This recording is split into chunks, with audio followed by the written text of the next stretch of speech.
Sounds good. Well, good evening and welcome to our Tuesday, December 6th school committee meeting.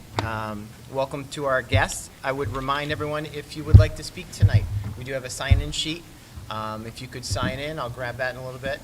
We are going to adjust the agenda a little bit, so we'll give you an opportunity to share once things have been presented. So thank you for joining us. If you would all rise, we're going to say the Pledge of Allegiance. I pledge allegiance to the flag of the United States of America and to the republic for which it stands, one nation, under God, indivisible, with liberty and justice for all. Thank you.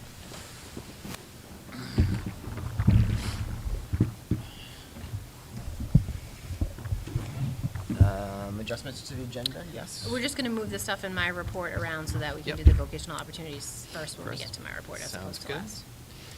Communications.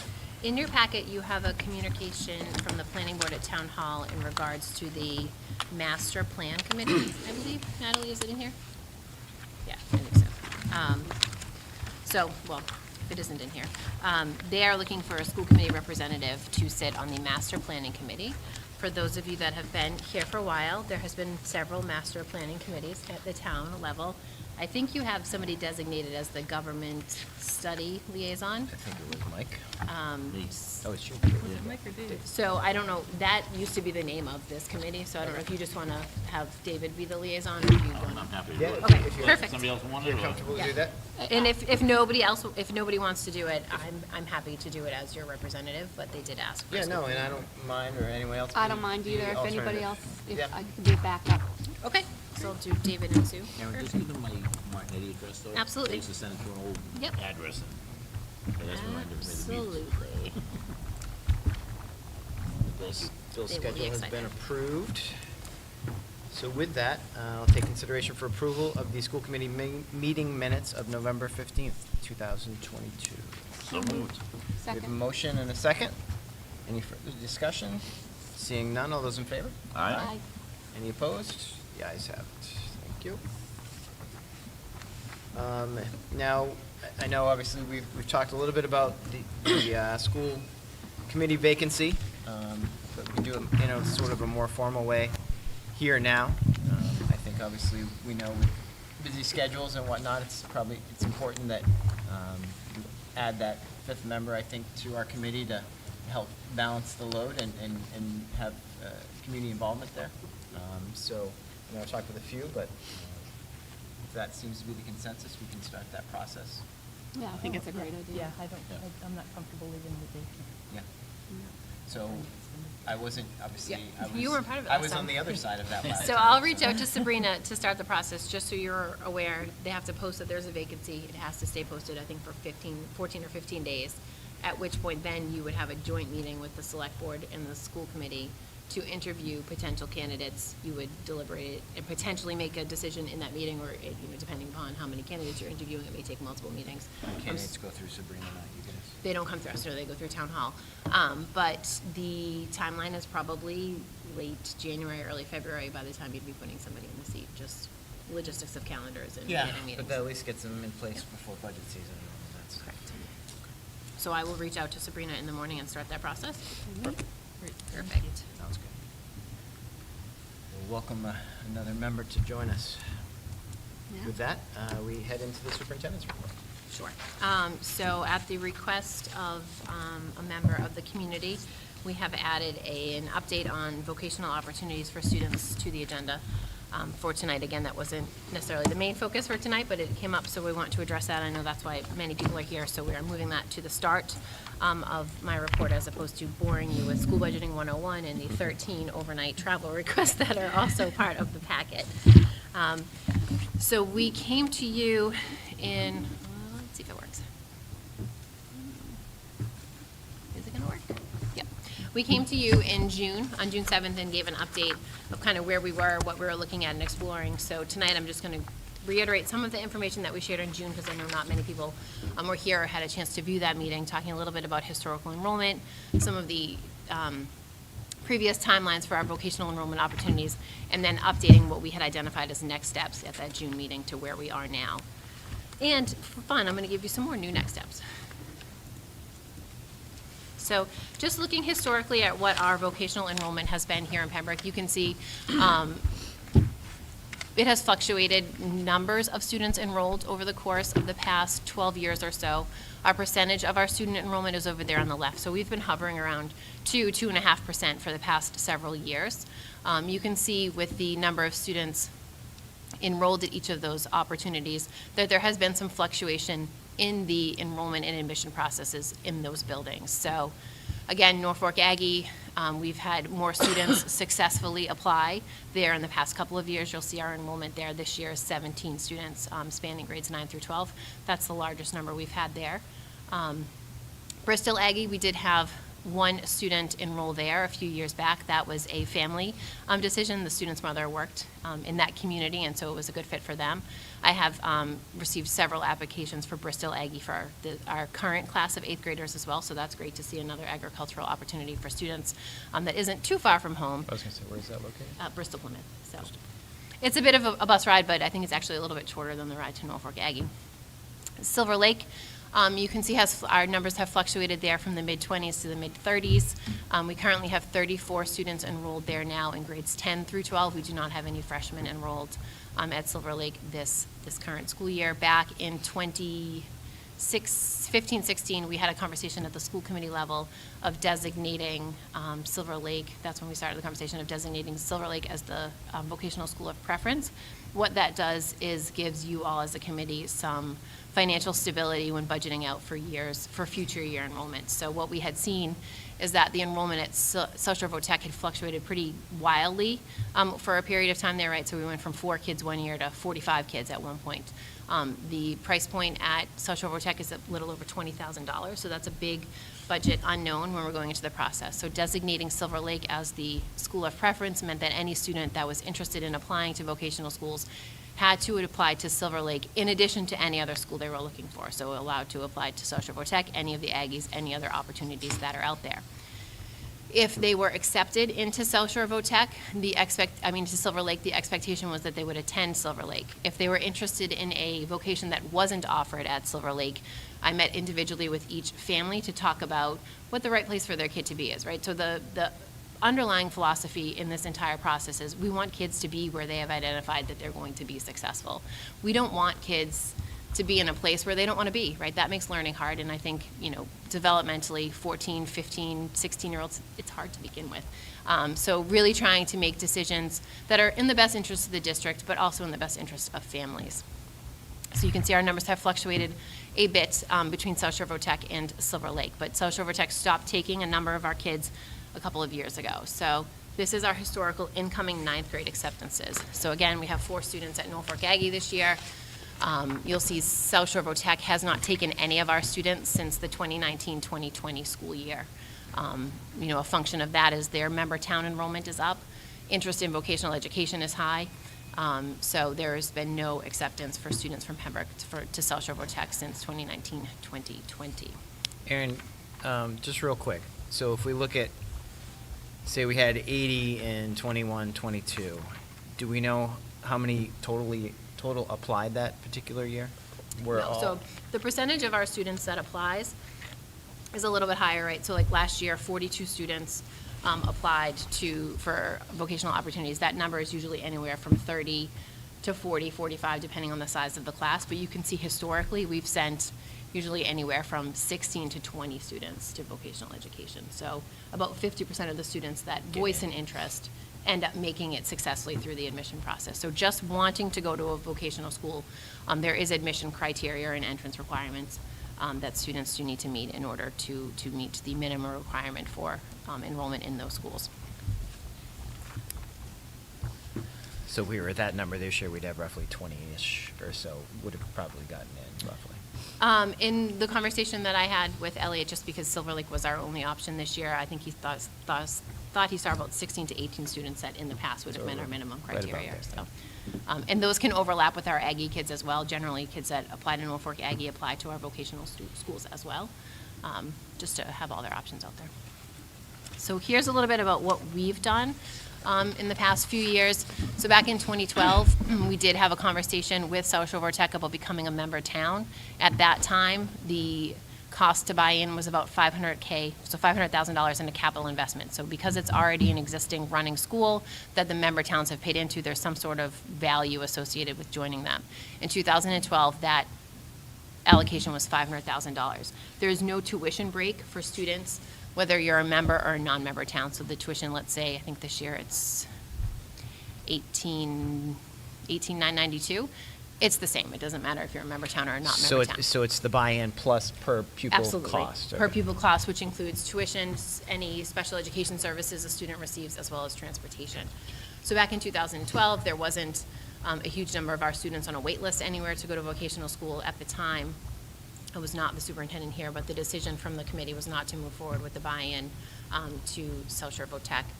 In 2018, we shifted to we started the conversations regarding school of preference and shifting applicants towards Silver Lake. Again, Silver Lake was under-enrolled. Our students enrolling there provides us with financial stability as well as Silver Lake with financial stability.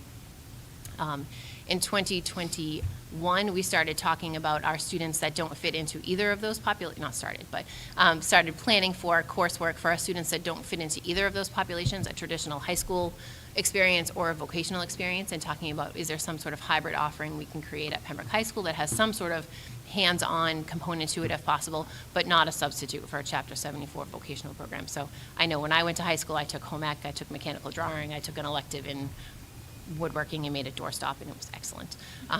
So just, those traditional experiences seem to be coming back around again. We ran a home ec class at our middle school for several years that was so highly enrolled that we were looking at what could we put at the high school to give students more of a break in their day and an opportunity to work with their hands. In 2022, the Chapter 74 enrollment rules changed. And so this is a good point I know there's a lot of parents in the audience, this is a good point just to pause and say, it's important to engage with your state representatives about changes such as the change in the Chapter 74 enrollment policy. So the catalyst for the change in the policy is because of primarily because students from Boston Public Schools were enrolling in vocational schools on the 128 belt. So the administrators at Boston Public Schools didn't want to pay the per pupil cost to send their students out to those schools, so they lobbied lawmakers to make a change to the Chapter 74 enrollment policy, which now prohibits every regional district from taking students out from outside their district unless they've taken everyone internally that has applied and met the minimum criteria. So, in my conversations with the folks at Upper Cape Cod Tech, with South Shore VOTEC, with Silver Lake, there is some push to have us reach out to representatives and talk about the fact that this change that you've made for one urban school district has had a ripple effect in South Shore towns like us, like Duxbury. There are a handful of towns right around here that are floating out there with no guaranteed option for their students to attend vocational education. So again, not necessarily going to solve the problem, but definitely a step that folks can take if they're interested in advocacy.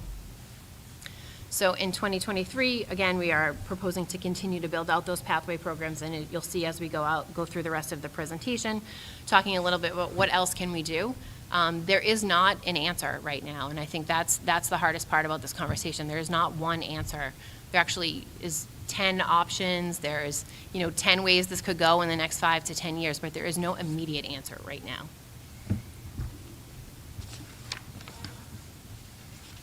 Because we don't have it, so it would take, if we wanted to buy into South Shore VOTEC, it would take 5 school years. If we wanted to build a vocational school here, it would take more than that. If we wanted to start just one Chapter 74 program at our high school, it would be a 3-year process. So there's no answer that is immediate. Everything is a multi-year process. That's not an option anymore, and I'll get to that in a minute. Yep, sure. So in the past, we've talked about what if we started 1 or 2 Chapter 74 strands at our high school. Obviously, there are some that are less expensive to run than others, but looking at what our students are electing, both at Silver Lake and at South Shore VOTEC, so we currently have 11 students at South Shore VOTEC, 6 seniors and 5 juniors. We have 1 student in allied health, 1 in automotive, 1 in computer tech, 2 in electrical, 4 in medical fabrication. So there's not a critical mass of students in any one vocation. But looking at that list, is there anything that we could even attempt to tackle? Early education is one of the easier ones to do. Again, still takes some capital investment, still takes some staff, but we do have a in-district preschool that we could use as part of that. So as I get further into it, we'll talk a little bit about, looking at that and exploring that as a Chapter 74 pathway. But again, our capacity as a high school in its current form, it's not built to be a Chapter 74 school. So looking at what we could offer, we would have to offer those that are really more heavy on the human capital end as opposed to the, building capital and maintenance end. Again, as I was just saying, it is a multi-year process to even begin to become a Chapter 74 school. These are all links. When we post the presentation on the website, you can click on what each of the criteria you need to do everything is. Again, ton of work, but definitely worth it if at the end, we're able to capture 5 or 6 students in a strand at the high school and have them be in a place where they identify as being successful, if that's the direction that we choose to move in. We had a lot of conversation back in June about the Hatch building. I took several of you on a tour there, and we've all survived. Since then, we did ask at Springtown meeting for CPC funding for an engineer to come in and take a look at the Hatch building to see if that is a place where we could retrofit and renovate to create a Chapter 74 space in town, understanding that it's not really, Pembroke High School isn't really in a place where, opening up the building envelope, updating HVAC and electrical for the building is something that would be within our operating budget. So taking a look at the Hatch building, seeing what was there, obviously as a historical building, the Hatch building is also eligible for CPC funds, so that's an opportunity to offset some of the costs. We took several tours of the building. I toured the building with the Board of Health and our town manager. The decision was made that there's not a viable option at the Hatch building in its current form. So the next steps for us for the Hatch building are to reach out to any living heirs and ask permission to demolish the building. At that point, you as a committee could decide if you wanted to build something there or if you wanted to create more open space. We talked a little bit about potentially a playground associated with the community center. Again, we've started the process to retain an attorney to reach out to find any living heirs of Roger Hatch to see what we can do there. But it was a fun tour. Oh, yeah. Silver Lake, when we talked in June, we talked about approaching Silver Lake about purchasing a guaranteed bank of seats. So we talked about approaching Silver Lake and offering to purchase 10 seats every year in Silver Lake's 9th grade class, regardless of the number of students that we had interested in those seats. So, in a year where there's heavy interest in vocational, obviously we would use those 10 seats. In a year where only 2 kids want to go, we'd still pay for the 10 seats. So after a lot of conversation with Jill, the superintendent over there, and Elliot Glass, the director of CTE, they got a legal opinion both from the Department of Elementary Secondary Education and their legal counsel about letting us purchase a bank of seats, really, in effect, becoming a member of Silver Lake without truly calling it that. And they were advised not to do that. So their attorney felt that down the road, if there was a number of students that were looking for vocational opportunities in their member towns and were unable to garner those because of the 10 seats given to Pembroke, that would in turn be a denial of FAPE, so a free and appropriate public education for those students. In conversations with Elliot, obviously, everybody sees the trends associated with vocational enrollment, and Silver Lake is looking to expand their offerings in the next 2 to 3 years, which could open up more seats. So they have physical capacity in their building. There's space there for more kids. There just isn't established programs right now, so they are looking to expand those offerings over the next 2 to 3 years, which could in turn translate into more seats being available for us to join. South Shore VOTEC. Font's really small when it's far away. So South Shore VOTEC, as I said, when we talked to them in 2012, it was an initial capital buy-in. That was the only thing on the table at the time to join. It has since changed because South Shore VOTEC is in the process of the MSBA building project. So they are looking to create or build a new school building through the MSBA process, which gives districts about a 50% reimbursement. So a $250 million building project would cost the member towns a little over $100 million. So it is a really great deal when it comes to building. But looking at what it costs for our students to go to South Shore VOTEC now, you can see at the top of the page our current cost for students to go to South Shore VOTEC is almost $18,000 a student, plus any sped services, plus any transportation. If we were to attempt to buy in right now and I use the words right now loosely, because buying in right now is still a 3-year process. What we would need to do is make a capital investment, so it's a $900,000 annual investment. Pembroke would pay their proportional share based on enrollment. You can spread that out over 10 years. So that isn't something that would necessarily need a debt exclusion override for. It's something we could. So it's just a one-time buy. It's a one-time payment that you can spread out over 10 years. For some reason I had in my head it was every year, so that's good. No. Okay. It will continue to grow. Obviously, with a new building project on the horizon, there wouldn't be a need for new capital. But as that building opens and, Overhead. Right.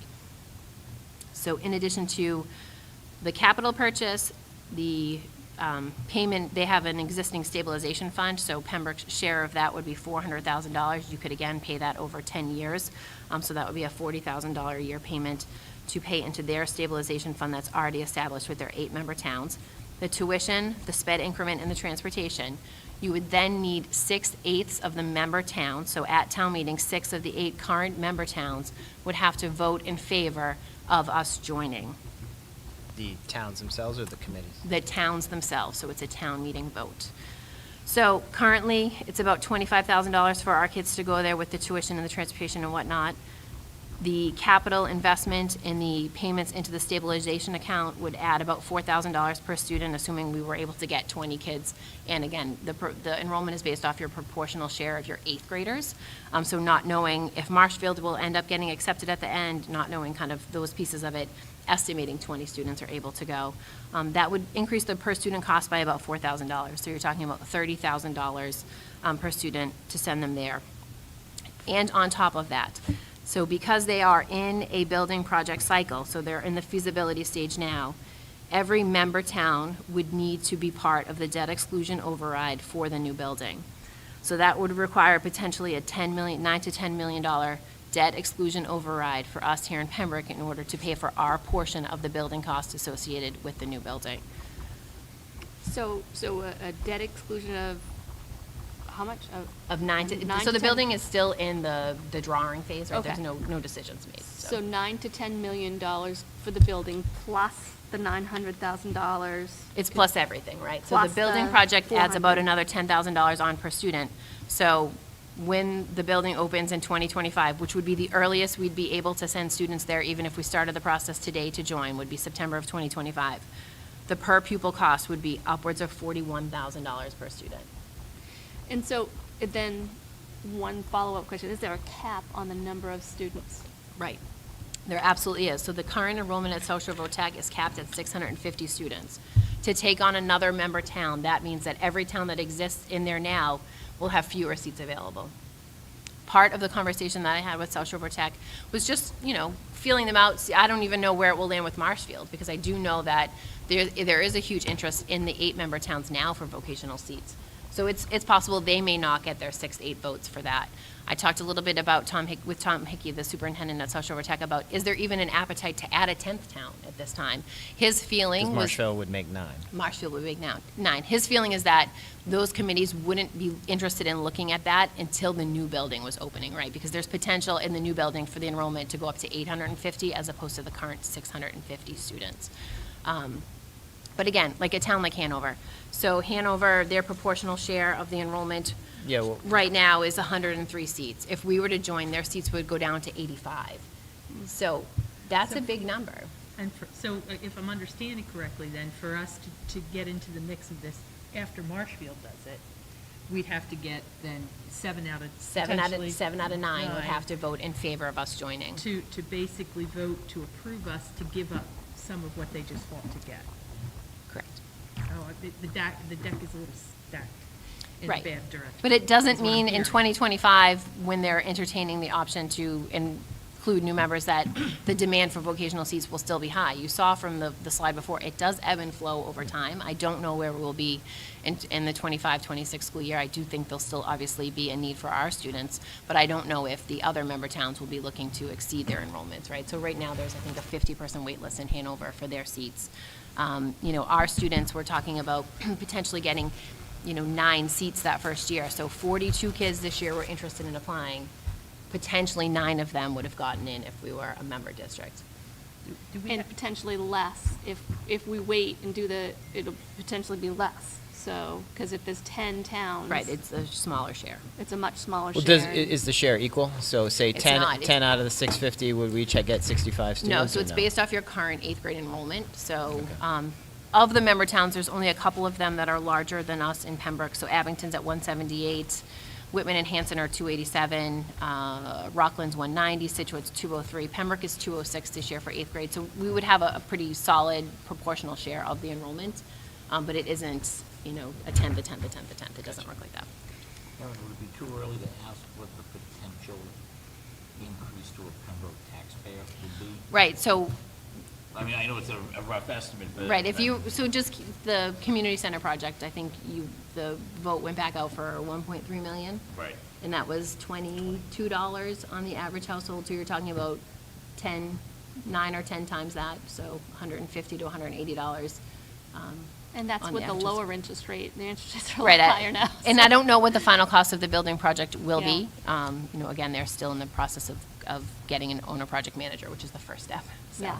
And how does that calculation work again? It's a particular dollar amount per $100,000 value of your assessed value on the home. Of your home, right, yes. And are we in a process where the town may come out and reassess property values?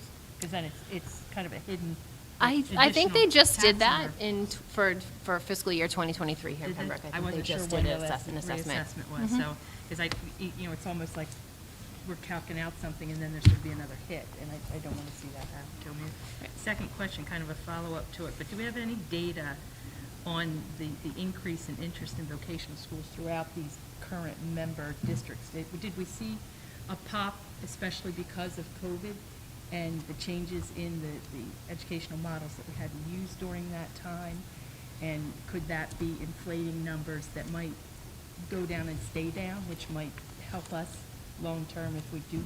So I think there's definitely been an increase this past year at Silver Lake, which is the reason why there's no available seats for us. But if you look at South Shore Tech, they haven't been taking our students for a number of years, which shows that the interest in their member towns has been higher than the seats that they have to offer to those member towns. So there isn't, necessarily a quick answer for what the trend looks like, but I do think that just in the statewide and nationally, there's an increased interest in vocational education, rightfully so, right? We saw during the pandemic what professions were needed the most, and vocations are one of those.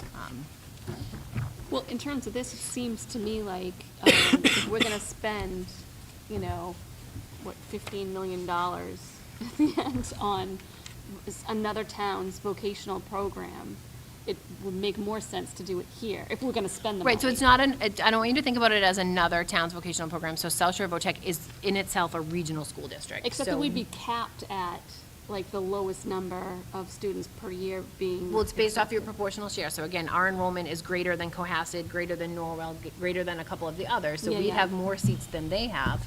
And districts like Cohasset traditionally send, I think right now they have 15 seats. They send 3, which means their other 12 seats go back out to the other members for redisbursement in the formula. So, I don't think Norwell or Cohasset has necessarily seen a surge in interest in vocational schools that, even with a new building, that they'd be filling all of their proportional seats.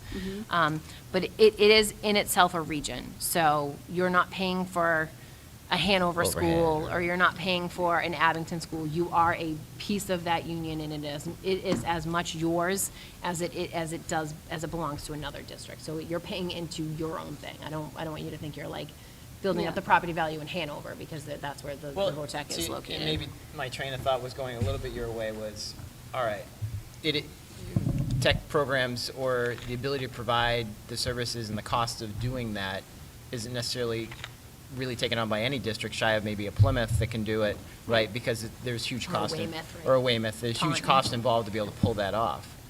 What about potentially partnering with Duxbury and Marshfield? Right. And creating our own, right? Or if we're was going to thinking invest the same 15 thing, million a yeah. year, is there appetite for that? If Marshfield doesn't get in and Duxbury's looking and maybe some other communities in our region are looking, And then does that make the Hatch property more appealing?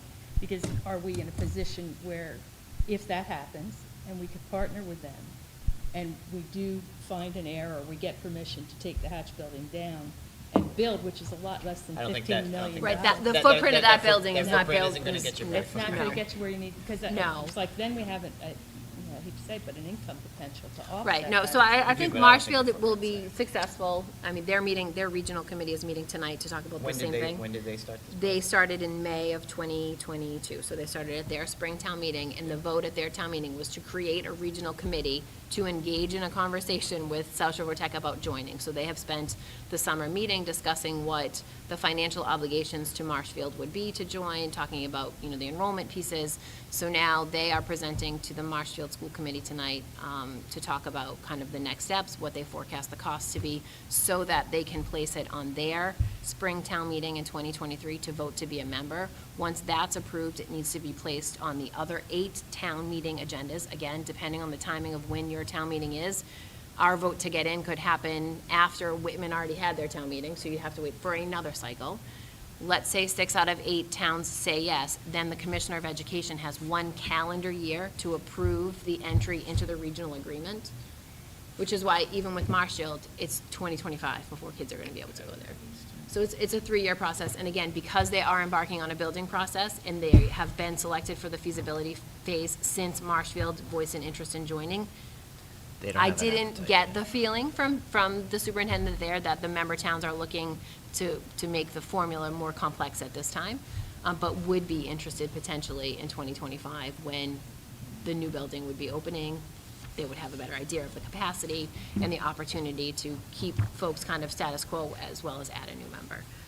So just for point of reference, again, what we spend per student to educate a student in district right now is a little over $15,600. So we're talking about a $41,000 price point to send a student to South Shore Tech with the new building project compared to what we're paying to educate a student in district.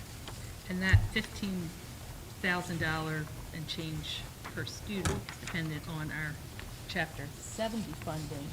And I think it's important to note that, at least in the last couple of years, the increases to that have been flat, is that? It's anywhere from 1% to 2%. Yeah, it's not a huge increase. Yeah.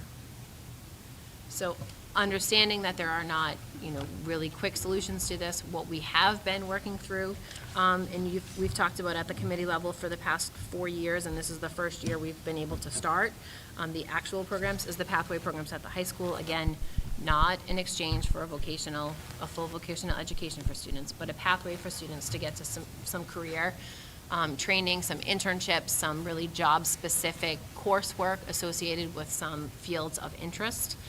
So this year we have, as you know, 3 pathways: digital arts, business, and computer science. We met this morning at EdSub to talk about some proposed new programs for next year. We have talked already at this level about expanding the Pathways program next year to include integrating computer integration manufacturing and biomedical as our pathways for next year. Again, there is a CAD/CAM hands-on piece associated with the computer integrated manufacturing, which is great. Biomedical is one of the, when we surveyed students, I think 33% of students had an interest in some sort of coursework or exposure to that career field. So we are optimistic that students will self-select to get into those pipelines at the high school.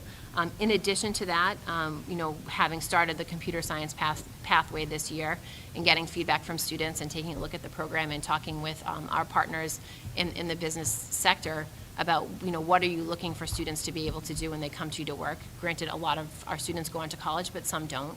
If you were going to hire a high school graduate, what would you like them to have? And as we're looking at the computer science, there's a computer tech and repair piece to it that folks are looking for too. They want students to be able to build and take apart the devices that folks are using. So we are proposing a course next year that is a student help desk that allows students some ability to do that as an elective. As I said before, we are looking at expanding the pathways in the school year 24-25 to include early childhood. That's parallel to any Chapter 74 vocational program. So if we were going to go down that path and offer one strand at the high school and it's early education, happy to do that. But in the interim, we are exploring what it would look like to have it as a pathway for students, to look at some developmental psych classes, to partner with the preschool, and have students have some training and internships. Erin, recognizing some of the obstacles, and as we're looking at these different pathways, and forgive me if I can't recall, but have we had any conversations with other schools for partnerships to not offer the same type of pathways they may be looking at, and then kind of a secondary part of that, have we looked at any opportunities? I'm a plumber's daughter, so I know there are apprenticeships and things like that. I don't know what the age was, because my dad didn't want me to be a plumber. Kind of wish I was during COVID, because my brother was really busy.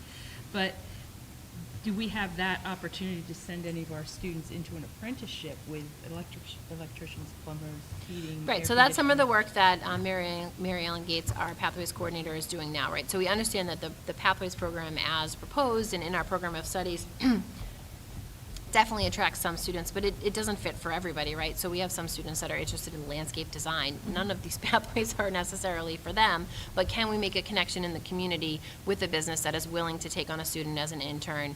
We can give them course credit for that. The internship can happen outside of school hours. It can happen on vacations. It can happen over the summer. They can even get paid for it in most instances. So really trying to make those connections to create some hands-on experience for students that has some sort of school graduation component to it. That's what we're working on now. We also are, there's a couple other. So again, building out the biomedical and engineering, looking at early childhood, looking at the hands-on opportunities with the IT help desk repair, looking at what it would look like to join another region. So I reached out to Cape Cod Upper Tech at the suggestion of Lance, and they were intrigued by my question. They had never thought about it. They currently have 5 member towns: Bourne, Falmouth, Marion, Sandwich, and Wareham. They're an established vocational school that is not on the horizon for a building project. So I did make a connection with them today, and they were going to, Roger was going to go back to their members and see if there's any appetite to even talk about what it would take for somebody to join. So that's a potential lead. I also had the 18th conversation with Tom Hickey today at South Shore Tech, and we talked a little bit about what else can we do so kids can at least get the experience, right? So it's not a chapter 74 education, but it's hands-on shop experience. So we talked about potentially partnering with South Shore Tech to use their shops after school. So again, he would need his staff to be willing to work additional hours. We would obviously need to pay for that and to rent the space, but is there a shop or two that we could rent for 100 hours over the course of the school year where kids could get 100 hours of training in that shop? That's definitely something worth looking at for families.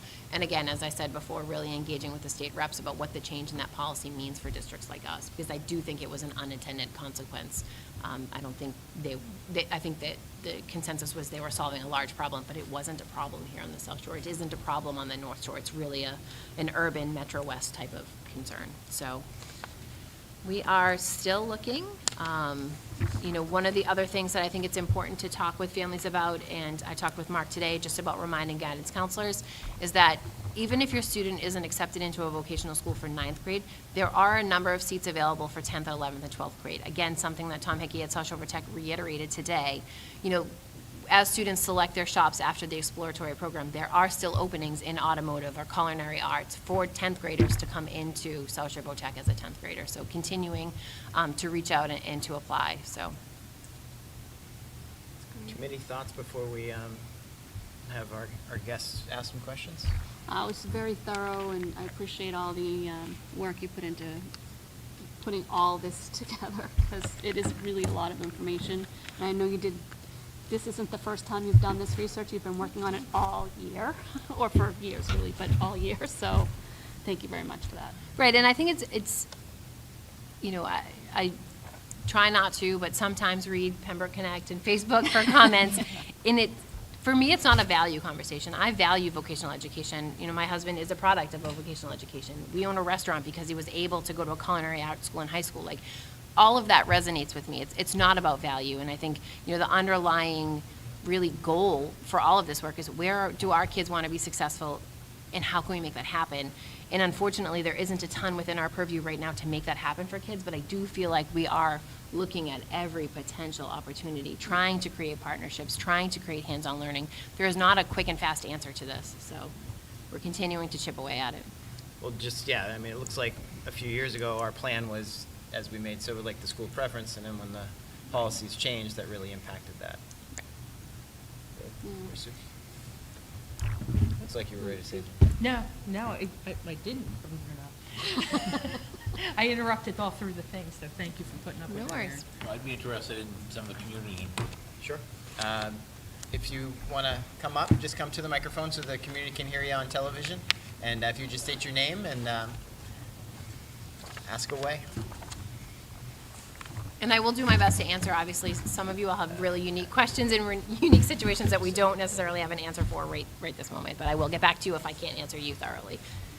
I do appreciate that you are looking into options for the VOTEC. I can see that you've done a lot of work.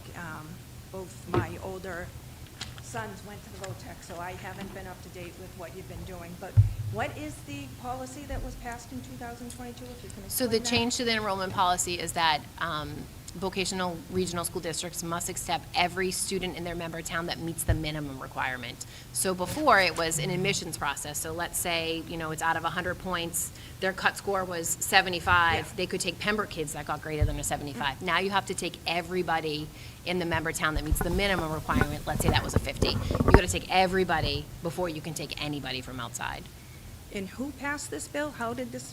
It's the state, so the The state state? change, yeah, it's the House of Representatives and the Senate here that passed the change, and it's, So South Shore VOTEC had no, because I know that they passed that a few years back where they could take out of district right, and so that kids. was the conversation Yeah. that I had with Tom today. He's like, just a few years ago, we changed our policy so we could take Pembroke kids. And it's really disheartening to have a decision made kind of above us that really has this detrimental effect to our students here, because it was working well here. I know that we weren't always getting, 20 seats at Social VOTEC, but we were getting a handful over the course of the years. And to now have that be zero is really hard. And how many, so this was, you said this was stemmed from Boston? Yeah.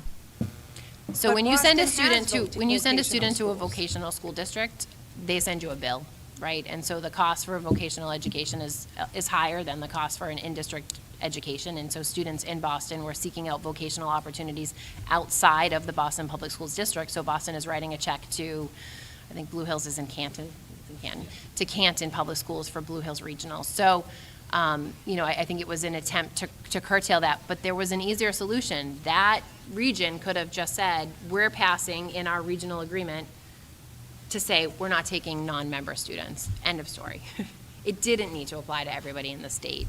And when it first passed, at the end of the fiscal year before last, we were under the impression that individual districts could make changes to that policy, because you'll remember we talked about approaching Silver Lake, about making changes to that policy that would still allow us to go there. Again, with conversations with DESE and with their legal counsel, that isn't the case. But again, when the change first came out, the caveat to it was that individual regions could make the decision for themselves, and that's not the case. Okay, because I'm a little confused. I know South Shore VOTEC is saying, well, I know they only have so many seats per town, and it is great on the grading system. So there will never be any seats left over if we applied, if a Pembroke kid applied, and correct me if I'm wrong, but I thought that there is a Pembroke kid going there this year. So we're not transporting any students other than the 11th and 12th graders to there. If you lived in Rockland and were already granted admission and then moved to Pembroke, they honor your admission. So it's potential that there is a student that lives in Pembroke that used to live in Rockland that goes to South Shore VOTEC as a freshman, but they were never a Pembroke student. They didn't apply as a Okay, Pembroke okay. student. So to say that there's never going to be any seats, that answer is that's not true. If the interest in seats from the member towns goes down, then there would be an opportunity for us. So, So why can't our kids just apply? I mean, and they if did. there's So all of seats- our kids applied last year, Okay. right? And we will, They just weren't and I've selected. already received the letters of interest to continue to apply. But right now, there's so many in-district students that meet the minimum criteria that there are no seats left for our students. But our students are still applying. So their criteria, have they changed their criteria? No. No.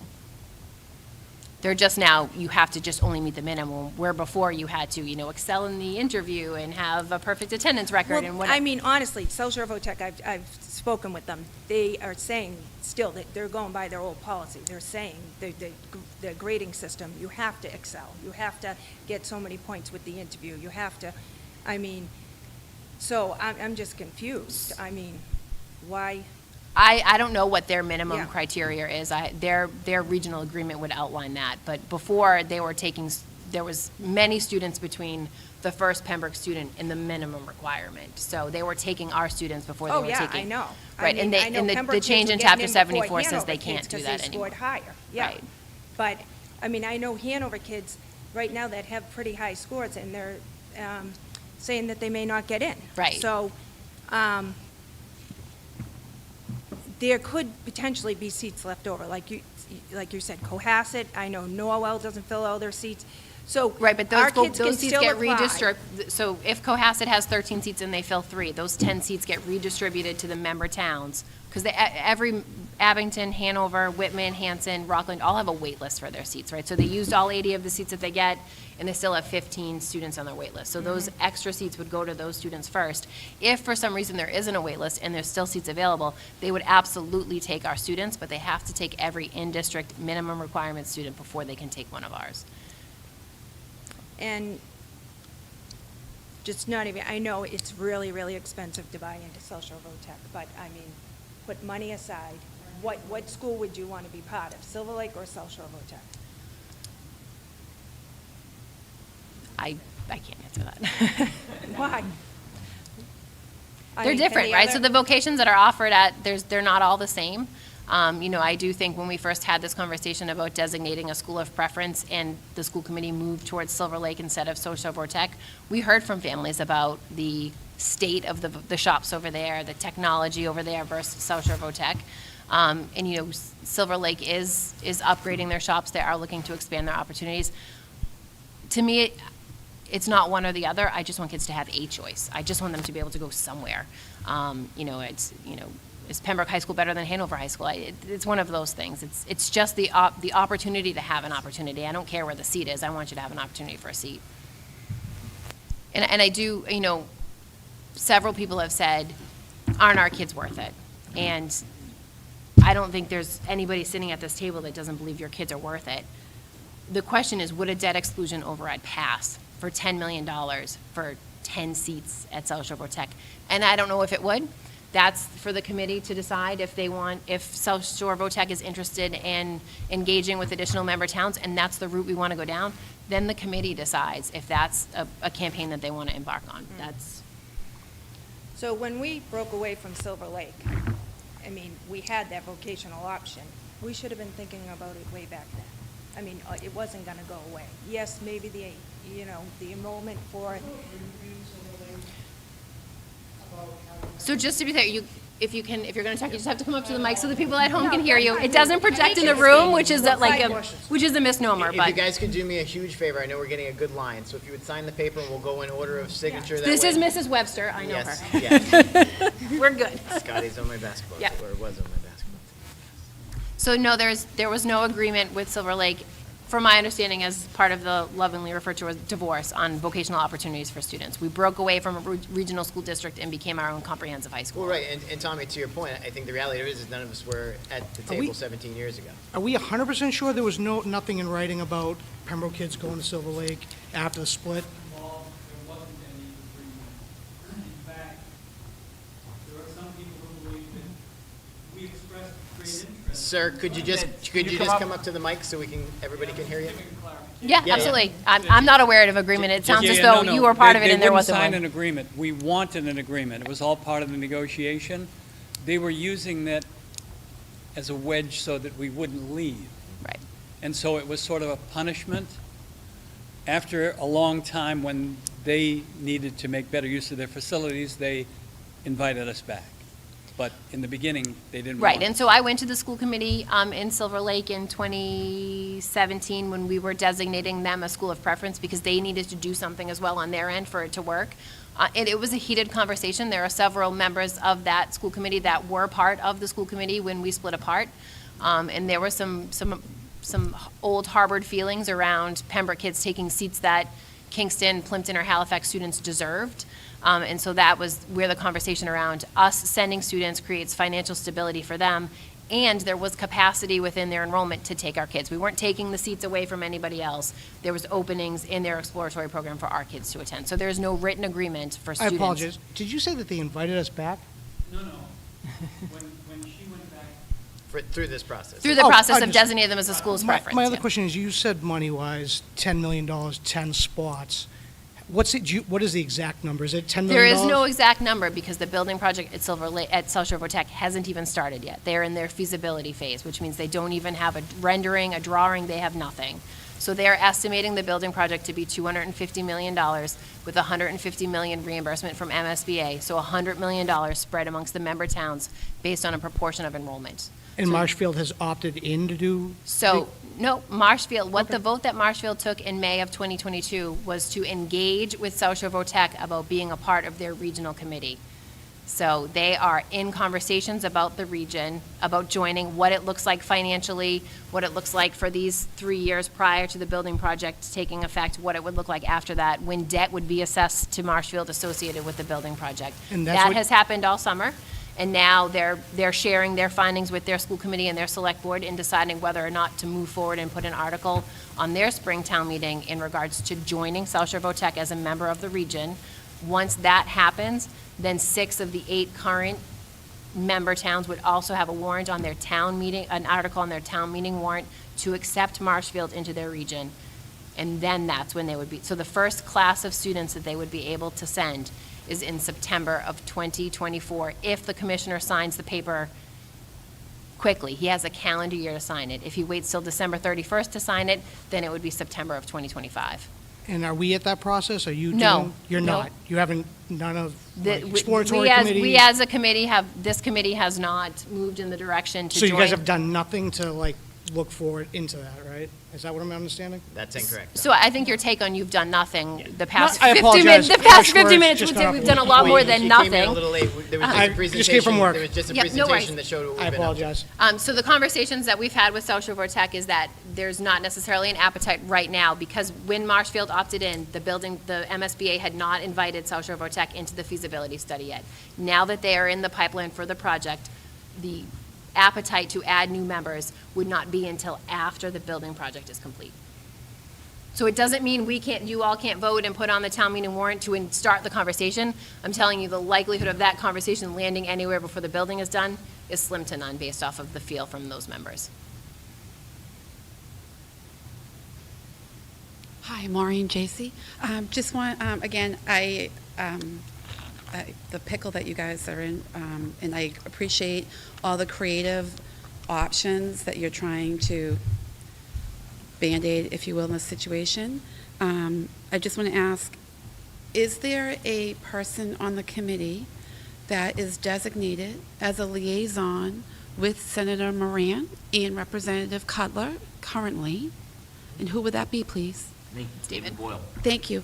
Mr. Boyle, if you've had an opportunity to discuss this with Representative Cutler and Moran, if you wouldn't mind just sharing a brief overview, what that was and where they are in the process with us, and just a general summary, I would thank you, appreciate it. Brett, and we've also invited them to your meeting in February to. Yeah.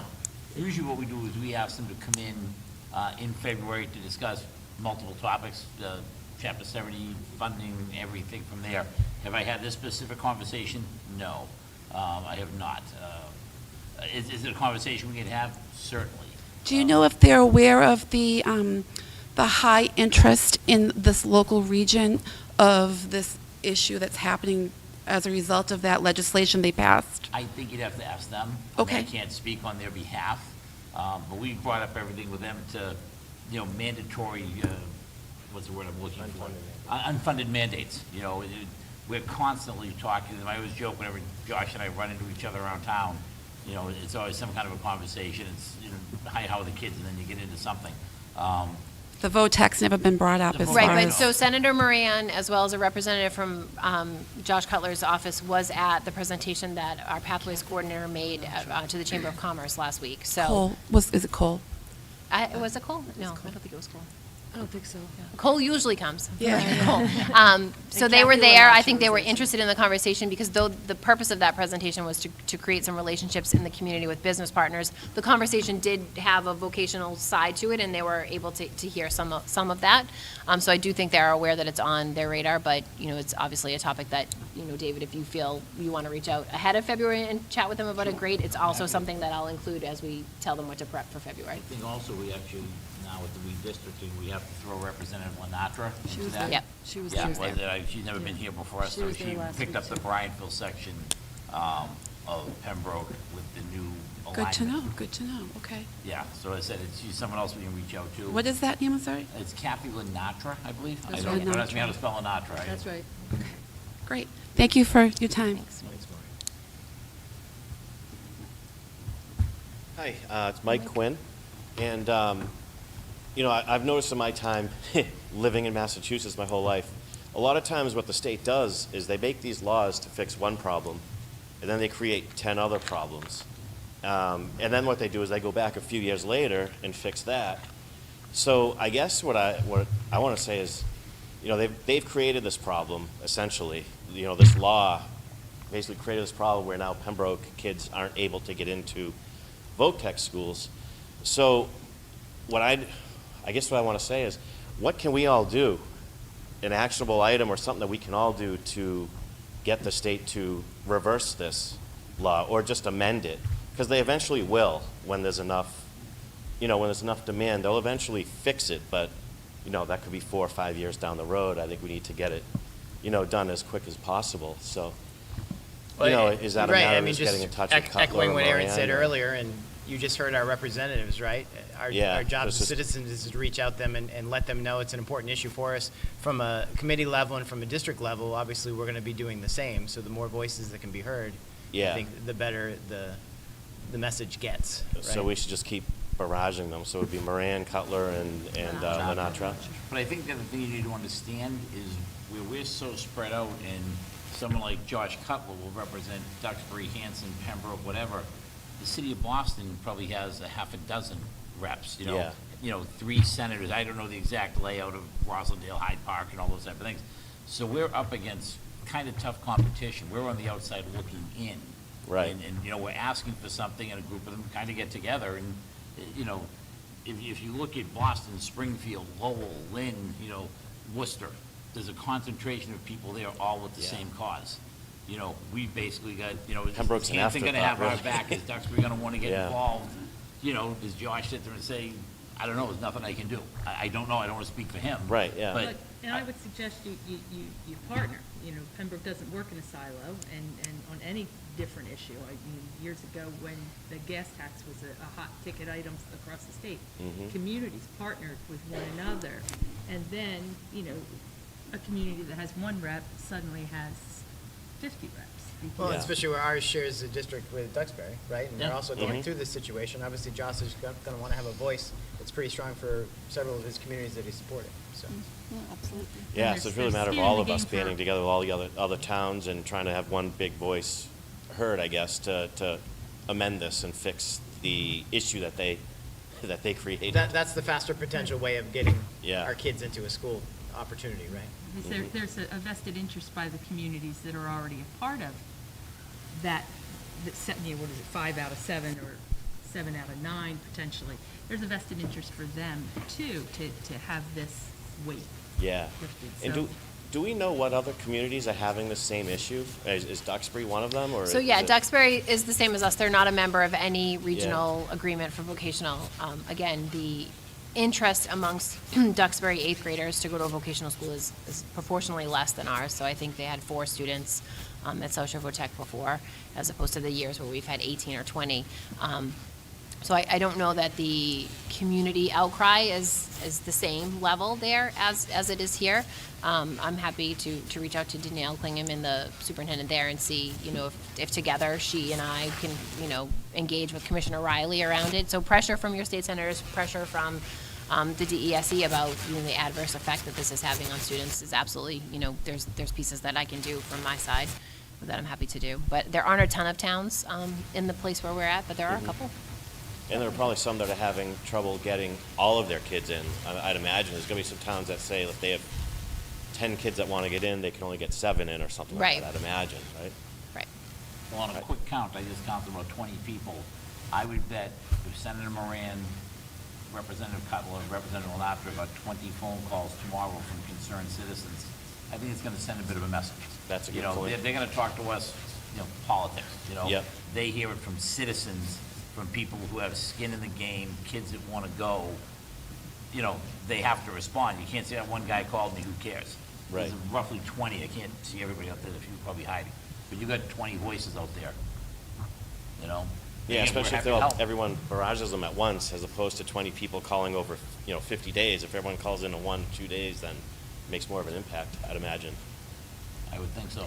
Yeah, Yeah. and get Thank you, friends Mike. and family around the Pembroke area to do the same. So you've got 20 people here, talk to people, talk to your neighbors, and talk to other parents. Get as many people as possible to call. Yeah, that sounds good. Thank you, guys. Thanks, Mike. Thank you. So just a reminder, as Pam kind of makes her way up, if you're home and you have a question, scinfo@pembrokek12.org. There's just somebody that asks in the mailbox if you can ask questions in real time. So if you type in a question, and happy to take a look and answer it if we can. But it's scinfo@pembrokek12.org. Right. So there's So that there's route. at least and one just- person viewing it at home right now. Yes, and remember, we are on television, so others are watching, so yes. Pam Baroni. I just have a question about if our kids are no longer accepted at these vocational schools, what's it doing for the kids that really need to go to these schools? So those kids that have trouble sitting behind a desk or are hands-on learners and all that. I mean, where's the free and appropriate public education for those kids is what I'm wondering. Right, and so I think that there's nine students that are on our radar that really, we're hoping for a vocational opportunity in the 9th grade instead of Pembroke High School. We know who they are. Our Pathways Coordinator, Mary Ellen, is working to create opportunities for them that has some sort of hands-on opportunity, trying to, get an idea of what their interests are, see if we can make a connection for them in the community, in the business sector, and in the field that they're interested in, to get them some hands-on opportunities, and, giving them high school credit for it. So those conversations are starting. There's, But is that outside of school or is that part of the school? so meaning like work study? Is that- Yeah, these hands-on, like, I went to the Pathways meeting, and that sounds great, but it's 6 weeks, and kids need a lot more than 6 weeks in order to do something like that. Yeah, I mean, so at this point, it would be outside of school hours, weekends, afternoons, vacations, summers, they can get paid for that. But that's not to say, we've talked a lot about, is there a way to schedule at the high school where students have just their core requirements in the morning and then are free to engage in business opportunities and hands-on opportunities in the afternoon. We don't have a static schedule right now at the high school, but that is something that we've talked about, and if there's something that we can do to make it work for a kid, we're happy to do that. I guess I'm just kind of picking up still from last year, or whatever, with all the COVID and all that stuff and all the, the kids are struggling, a lot of kids are going to therapists and all this stuff, and just, if they could be in a different learning environment with the hands-on and stuff. I have a senior now, and my other one's 21, so I'm just speaking for the kids, like, down the road, as a mom, No, and I think you hit on it. I think the reality of it is a lot of it's going to have to be individualized, right, for now, until we can figure it out. It's emergent, so I don't know, is there something is there somebody at the education board that you had mentioned in your speech, somebody at the education board, is that somebody we can reach out to? Yeah, as so, well? I'll reach out to Commissioner Riley. As parents, you're also welcome to reach out to Commissioner Riley, so that he can inform the board from the Department of Elementary Secondary Education, the adverse effect that this change has had on students like Pembroke. He's not a voting member of that board, but I do think it's important for it to be on his radar that communities like Pembroke, and we're not alone. I don't know what the like communities in Pembroke on the North Shore look like and what their options are, but I can do some research and see if I can find a group of us that are willing to get together and put some pressure on DESE in regards to what are you doing for our kids. Because you got to do something, right? You can't tell us it's a 3-year process to get a Chapter 74 license and then say our kids can't go anywhere. Right, you're leaving them hanging. Like what? What do we do for 3 years then? So.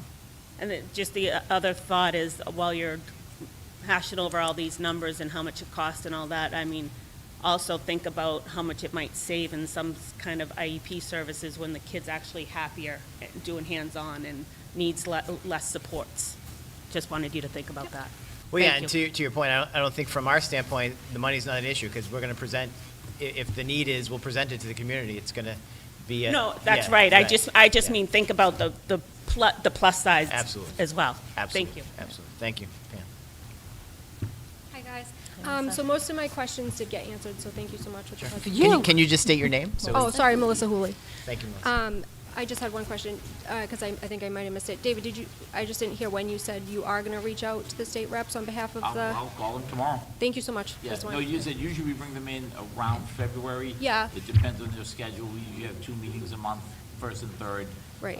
Believe it or not, trying to coordinate 2 is hard enough now with 3. I think it's gonna be a bit of a challenge, but, we'll get them here. And Yeah, hopefully you but guys will just be in the having you audience. reach out on behalf of the It's for committee is behalf of the huge. committee for awareness, absolutely. Yeah, thank you so much. Thank you. Well, I think it's great that you guys are encouraging us to reach out to our state reps. You guys are elected officials, right? You should be reaching out on our behalf as well. So I expect all of you to be calling our state reps and telling them, the Pembroke School Board, we need to get these kids into technical schools. I think you guys are dropping the ball by not reaching out to them. I mean, you said you identified about 8 kids at the high school. I'm not sure if you guys identified the kids at the middle school that need to go to tech schools, but, That's what she's referring to. oh, I thought she was talking about No, ninth grade. incoming 8th graders for next year, what do we do for them? And we've So identified. the ninth graders that couldn't get anywhere this year, what are we doing for them at the high school was, I think, the This year, and basis then- of the question. Right, Tom, Right. and then that same process for the next grades until we can fix the bigger Folks, issue. Yeah. listen, you guys, you have a little power, you guys are elected. You guys gotta start reaching out to them too. Shaking that tree. I mean, all these parents here that have kids going in next year into the high school and know that their kids aren't school kids, they're work kids. They wanna work, they wanna learn a trade. Guys, this is wrong, on a lot of levels. Them not being able to go to Silver Lake or South Shore Boat. And I'm not trying to get on a milk out of you. I'm just saying, figure it out, guys. We'll call, but you guys better call too. Get in touch with start talking to them. Governor, whoever the hell you guys know, start talking to them. Absolutely. Thank you, Tom. Maureen? Hi, again, Maureen J.C. I would ask, is it possible, as a community member, I could ask for the agenda next month, or whenever your next meeting, or whatever you have time, to include a discussion about the relationship legally that you have with DESE and their authority over you as the board. As a community, I would like to learn more about that. This is bringing back bad trauma regarding a mask mandate that DESE put on you as a school committee member that you had to fall in line with due to purse strings that we had to succumb to their authority. Here we are again with the VOTEC issue. I know that this authority is not coming from them. I understand that. However, the word DESE has come into the conversation tonight, and I would like to discuss if there is a way, do we have an option to remove the authority of DESE over us? And again, that's another thing I would like our representatives to discuss. I know there's purse strings attached to this, but I feel like we're hostage. We have no freedom to make any decisions of anything, it seems. And if you could please add it to the agenda, if possible, thank you. Happy to take a stab at it, Lance. I don't know what it'll look Yeah, like. well, and just so for my own clarity too, this was a state level decision, not a DESE decision, correct? The change in Chapter 74 was not a DESE decision, it was a state-level decision. Yeah, The this was change in not a- Chapter 74 was a state-level decision, it wasn't a DESE decision, though we have used the term DESE, and, I can appreciate the trauma that, if the PTSD it brings back, Maureen, I get that. I'm happy to put together an overview of, it's Massachusetts general law that outlines what the Department of Elementary and Secondary Education is responsible for and how they govern school districts. I'm happy to put that together and share a slide or two all of that is on the Department of Elementary and Secondary's website as well as the State of Massachusetts website. But I'm happy to capture the information in one spot for you if you think that will be helpful. Their meetings are at 10 a.m. during the week, so it's not like they represent us, but we can't go to them. I can't take off. Oh, I know, yep. In Chelsea, to go to a meeting is insane. We try to get on the virtual Zoom calls, that's a miracle. I'll call the department to try to get on the Zoom calls.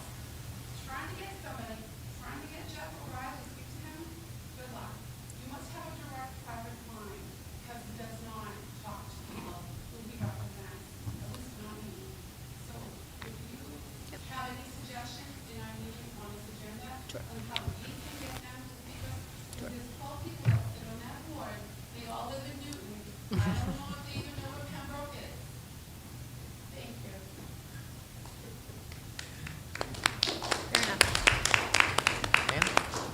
Hey, everybody. My name's Katie Capuzos. I'm really feeling all this because I've been like gearing up to be here this week, and I think everybody in this room has.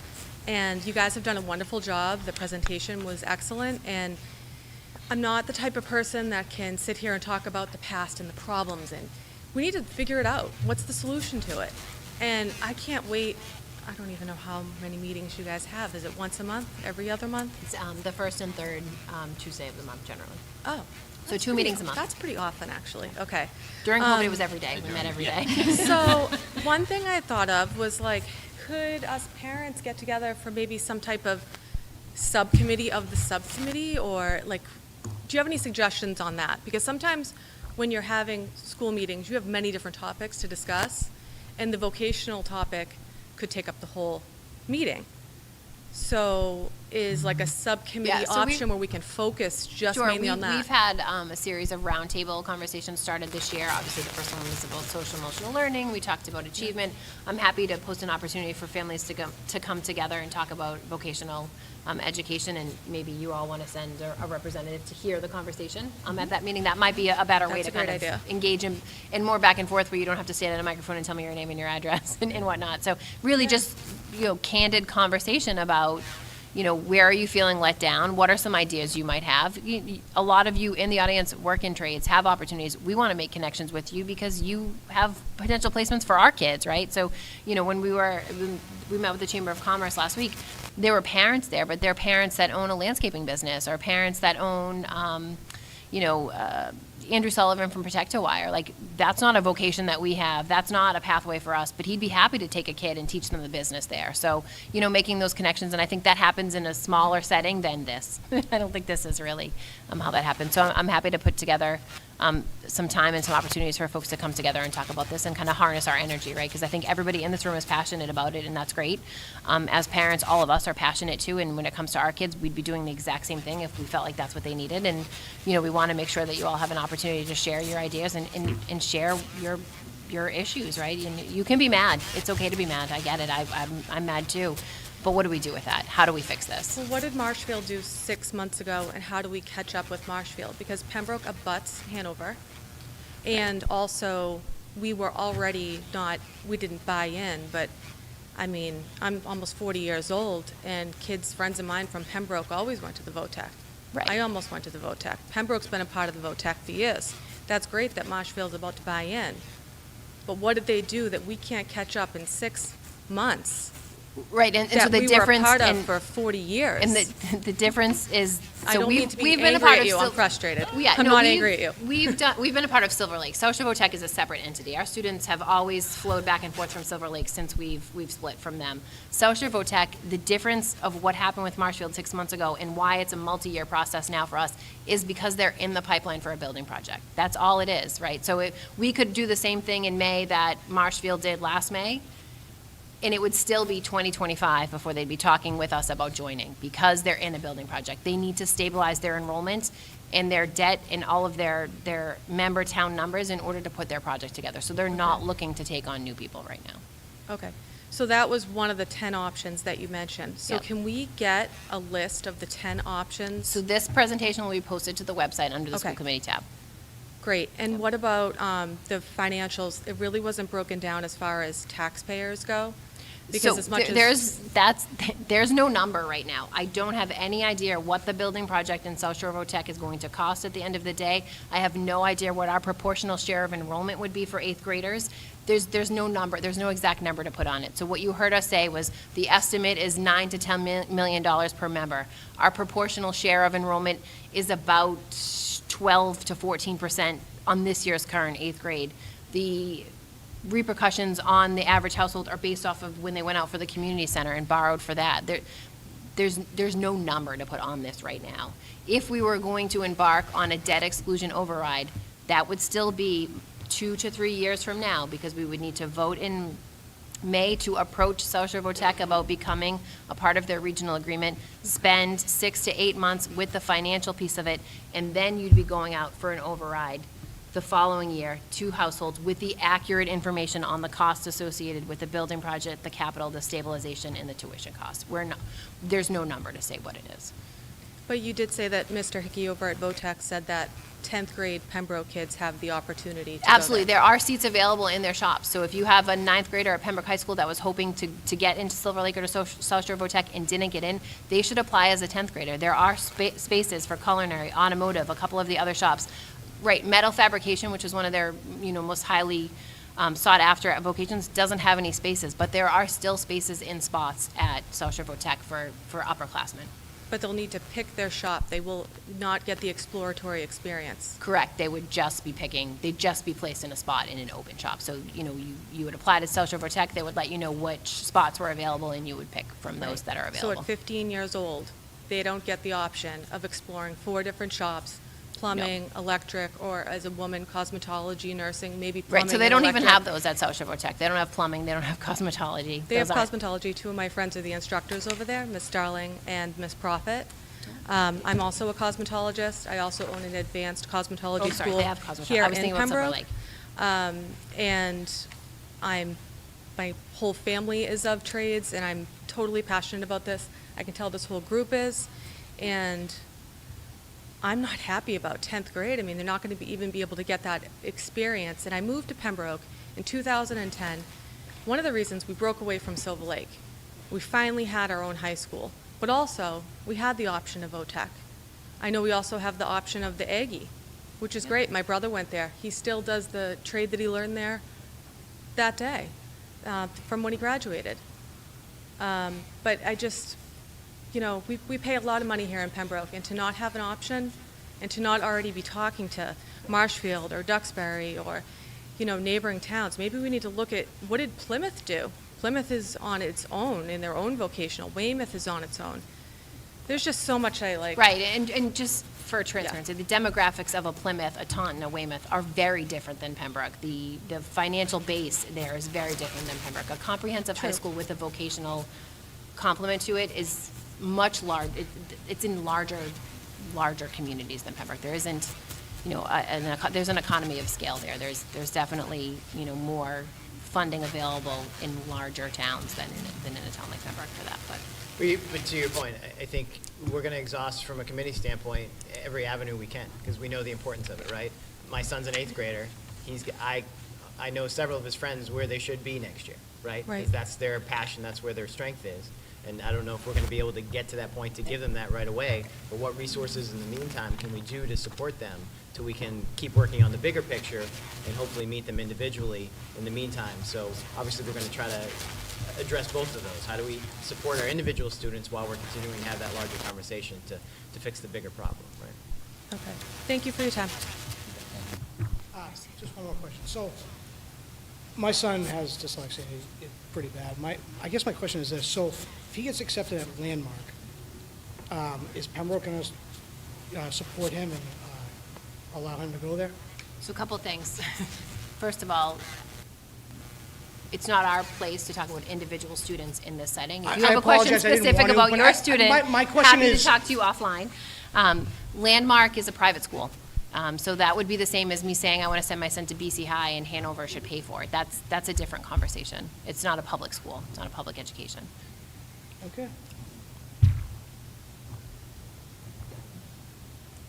All right, seeing no one else, sure.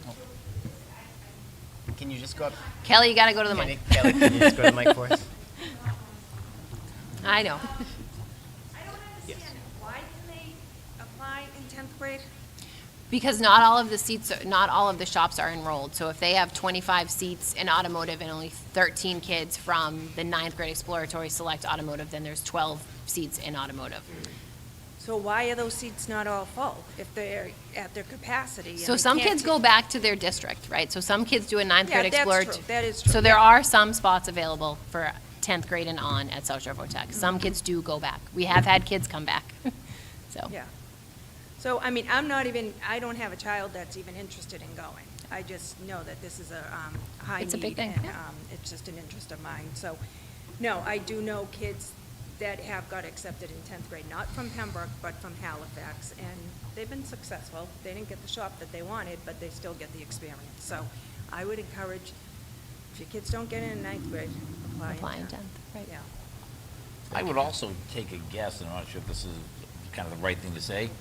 You might be able to go in, say it's a culinary shop, but once you're in that school, I think you have a better chance of probably moving around. I don't know. I No, don't so wanna once speak. you're in a shop in 10th grade, it's really where you stay for 10th, 11th, and 12th grade. It's a little bit more difficult to switch as you get further through the grades, just to Right. meet the criteria to get the certificate or to get the training or to. Okay. move on. One other thought I had, they offer in the summertime, the South Shore Votech, they offer different programs, and they encourage kids that are interested in going to their school to take the programs. Is there any way, because you're looking into the pathways, is there any way that you could, because the pathways, it sounds like a lot of that's going to be after school, or, I mean, are you able to offer those classes to, could you talk to the South Shore Votech and see if you can offer those classes to the Right, kids that's here part at of the Pembroke? conversation that Tom and I were just having today about how can we use his space and some of his staff that's willing to stay outside of their regular day to get some experience for kids. And summer's absolutely an opportunity for that as well.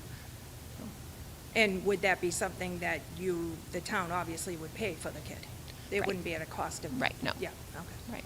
You know, obviously, we'd like to tie it to high school credit, so you'd get an elective credit or something for it, right? You want kids to have a meaningful purpose in it. So, yeah, if that's the path we go down, it would be something that we would be sending students to. So.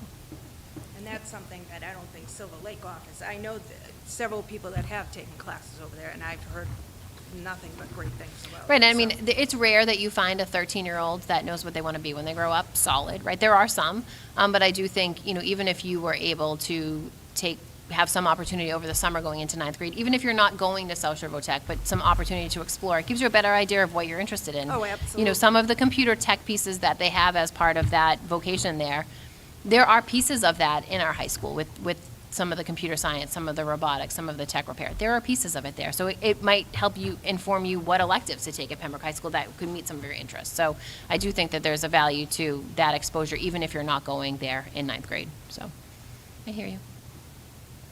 Sir? Adam Kadutis. What can we do to bring our shop classes back to Pembroke? Wood shop, power systems, drafting.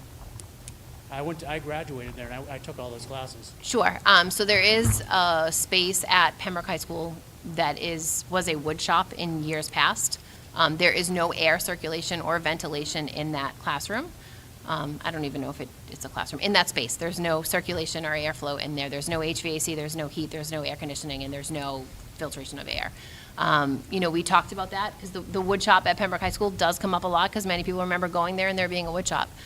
In order to retrofit that space to be a space where you could have that type of learning, you would have to open up the building envelope for the entire building. So tying into the electrical, the HVAC, the plumbing, the heating, the air conditioning. Pembroke High School, though, contrary to what folks may believe, is not a new building. You know, opening up the HVAC system to retrofit that space would be quite expensive. It's not necessarily at what the current building code is for a lot of things, so you'd have to make those improvements building-wide. And we don't necessarily have a faction of students that's interested in woodworking. We do obviously poll students on what their interests are as far as when we're looking to offer additional electives. Woodworking isn't one that kids have come to us about.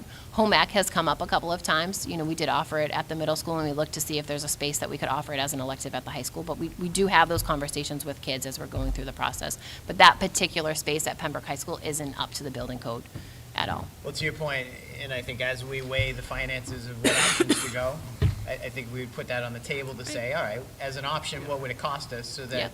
we know externally it'll cost us to go here, internally to fix, it would cost us that. So that would definitely be something we'd look at, absolutely. And that was a lot of the dialogue when we were touring the Hatch building. We were kind of peppering, saying, well, could we do something like that? Obviously, it's not a huge footprint, but we were asking that when we were walking through, thinking, you know, it's a building that's ours, but it's just not a great building, unfortunately. And anything we do is gonna cost money, so. It's not just about the money, though, right? So the wood shop transitioned into a drafting-like class for a period of time at the high school. There was a staff member associated with it. There were several electives that ran through it. Those electives stopped running because students stopped selecting them. Yeah. So the program of studies has a comprehensive listing of things that we offer at Pembroke High School, but we only run the things that kids elect to take. And so, you know, that program in itself, student interest dwindled, and, you know, there was no longer a need for that. But we can absolutely, you know, have a conversation about putting those opportunities back out there, polling kids again. Again, when we polled the middle schoolers, and the current ninth graders about the pathways, there was interest in biomedical, there was interest in, you know, CAD/CAM manufacturing. So those are some of the interests that we're trying to harness. Veterinary support was one of the other high interest areas for students. So And we again, did that pulsing fairly recently. it was last year, yep. I was gonna say, I thought we had been briefed on that. If I might just ask, is there any CARES money that's unspent that could be used for HVAC for the retrofitting of that room that you referenced? Right, so we have earmarked a huge portion of the CARES money, or the it's the ESSER money, the money that comes directly to the schools is the ESSER money, for replacement of 7 HVAC units at Pembroke High School, 7 of 26. So it's 26 and needed to be replaced? So many of the HVAC units at Pembroke High School were existing to remain from Silver Lake, which means they're 43 and 45 years old. So, yeah. Those take precedent. So right? we are starting. Okay. We're, the ones that don't work and the oldest ones are the process. And if you've kind of watched what's happened at town meeting for the past few years, we've asked for 1 or 2 HVAC units every spring as part of the capital project to replace that. But not the electrical, not the plumbing. Just this past year, we had to replace the fixtures in all of the science labs. So the building is older, right? And we are fortunate to be in a NEASC accreditation cycle. Some of the feedback that comes out of those type of things is about your facilities and your upkeep, and whether or not a new building is something you should be thinking and talking about. So, you know, Is that discussed in the capital budget meetings? the capital budget is discussed at town meeting, yes. No, the building, a new building like, you know, in 20 years, we're going to, I mean, what's the life expectancy of the So I think current that's high part of the school? work that master plan committee is going to do, is to have a more than 1 year view and vision for the town. And a new school buildings absolutely needs to be somewhere on that. It's not this year, right? But It's on your radar, though. It's definitely on my radar. Thank you. So I think just kind of in summary, obviously we're, as you heard, we're exploring all the different options, right?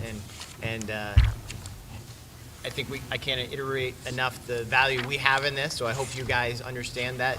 We're in strong support. We all have students in especially I have an 8th grader that's coming into this process, and his friends, I see it firsthand, and I have faces and names in my head that I know need this program, right? So I'm gonna fight for them, just like I'm going to fight for your children who I don't even know yet, right? And that's our job here, is to do that. So there isn't a stone we won't unturned to try to get the best education for them that's going to meet their needs where they're at.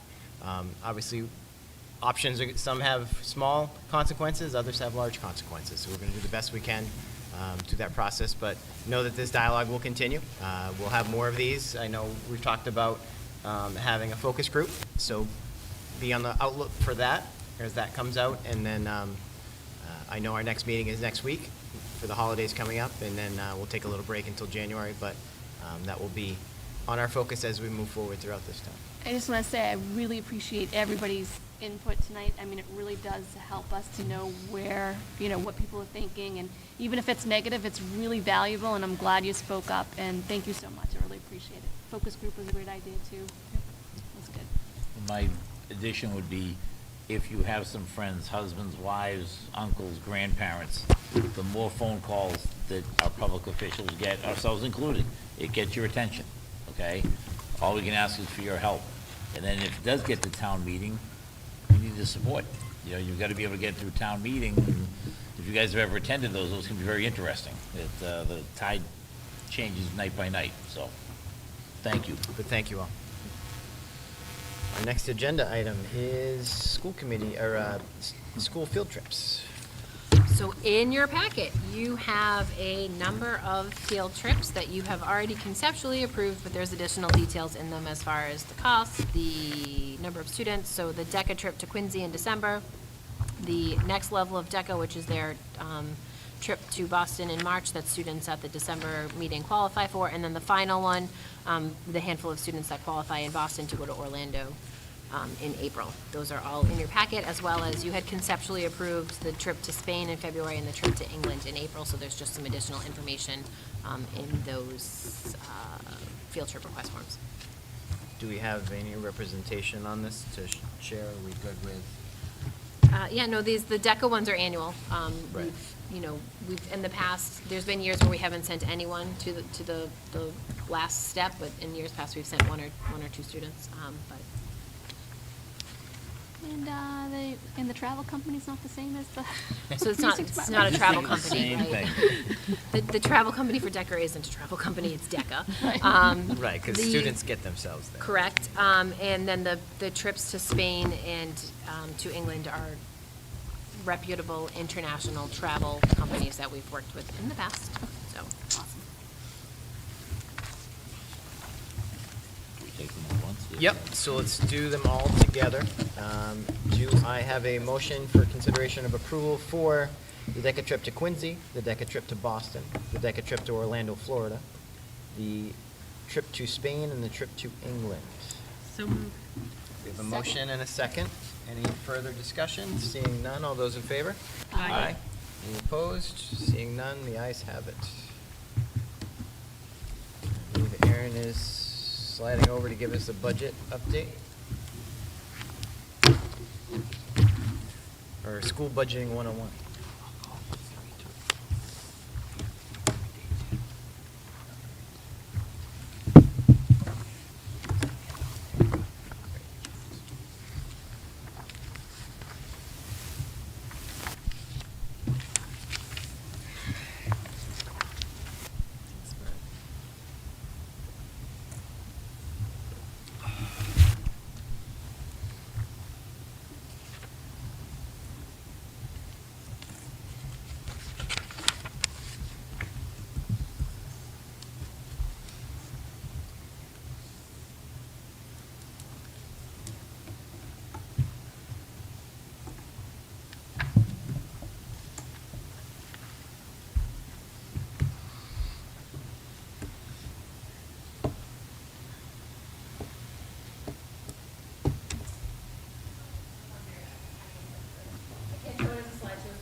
So I brought the glasses.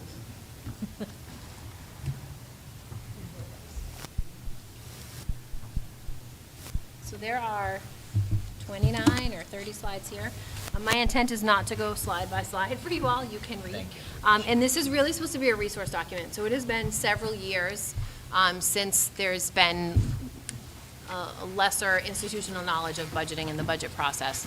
So this is a resource document for you all. Everything in it is a hyperlink to various things associated with school budgeting. And I would encourage our listening public, this is a great document for you as well, right? As you want to understand this budget process that we go through as a committee, this is a great tool for you to help understand that as well. 'Cause, obviously, a lot of numbers get thrown from now until the month of May and June. So this will be a great tool for you. So I encourage you to, the link will be on the site after our meeting. Right, so I'm just gonna highlight a couple of things that are in here, again, not gonna go slide by slide, but just talking a little bit about what the educational options are for families. You know, you can attend your home district, you can attend a school outside of your home district, whether it's through the school choice program, which Pembroke doesn't accept students in for school choice, but our students are able to go to other districts as part of school choice. So whether, if Whitman-Hanson is accepting ninth graders, our students can go there. Charter schools are an option for students, vocational technical education. though limited, is an option for our students. Commonwealth virtual schools are an option for our students. Families often elect, or sometimes elect, private education or homeschooling. So there's links to all of that there, and a family's guide to how to make the right choice for your family is also linked there. Each of those types of education is funded a little bit differently. Like, obviously, as a public school district, we're funded through the tax levy, Chapter 70, and local receipts. Those districts that you attend outside of Pembroke, but are other school districts, it's usually an offset from our cherry sheet, so that is town to town. So the town of Pembroke pays the town of Whitman. It doesn't come through our budget. We don't get a bill for the student. For vocational education, as I said before, that comes directly from our budget, so whatever our allocation is from the town, depending on the number of students that we have going to vocational schools, the bill is sent directly to us. Obviously, private education and homeschooling is a parent decision. The next few slides are just talk a little bit about what financial literacy is in terms of public school. I'm not going to go through those slides, but the intent is to really maximize what you have to put forth the best program for students. And there are definitely a lot of steps that go into doing that. So, understanding our school committee policies, municipal finance law, personnel laws, how enrollment, community trends, all of that changes. And then really how do we do it here in Pembroke? There's several different ways to school budget, which I'll highlight in a few minutes. Which one do we use and why do we use it? If you cannot sleep at night some night, municipal finance law is riveting. There are 1, 2, 3, 4, 5, 6, 7, 8, 9, 10, 11, 12, 13. I'm looking right at you, Mike, right at you. There are 14 links there to the various laws that govern municipal finance. Everything from Chapter 30B, which governs how we purchase things, through let's say 150E, which governs how the collective bargaining process works. So all of those are linked there for you to read at your leisure, but there are several laws associated with school finance that we must follow. If there's something you see that you want me to stop and talk more about, please just let me know.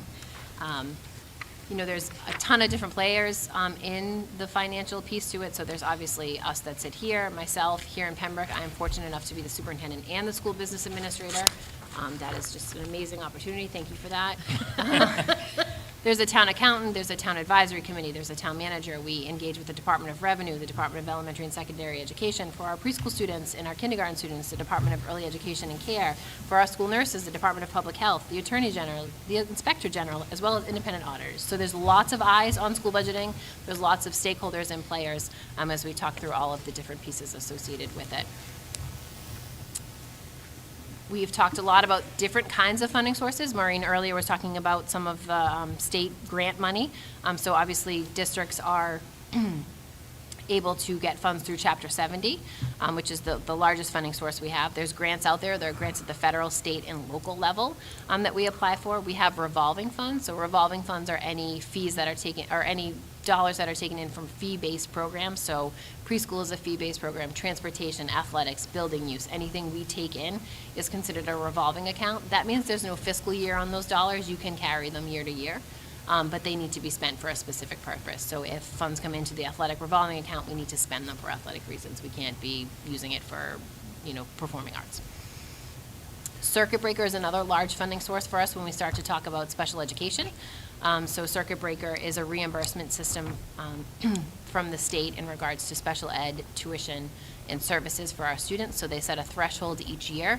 That threshold's dollar amount increases every year. I think it's $44,000 this year, give or take.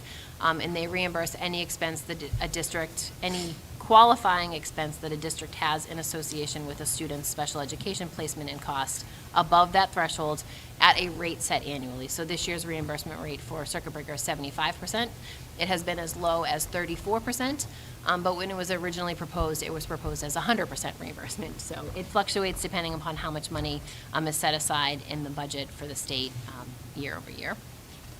Again, that is something that you guys often talk with representatives about, just making sure that circuit breaker is fully funded. Can't even see the slides, they're so far away. There is also a great organization that has some really helpful slides and explanations of school finance. It is the Government Financial Officers Association, GFOA. So they put on a lot of web-based seminars on school budgeting, if you have interest in want to kind of walk through that. But it takes people all the way through the process on, how you plan and prepare, how you implement, how you set priorities, all of that. So that is a good resource for folks to have.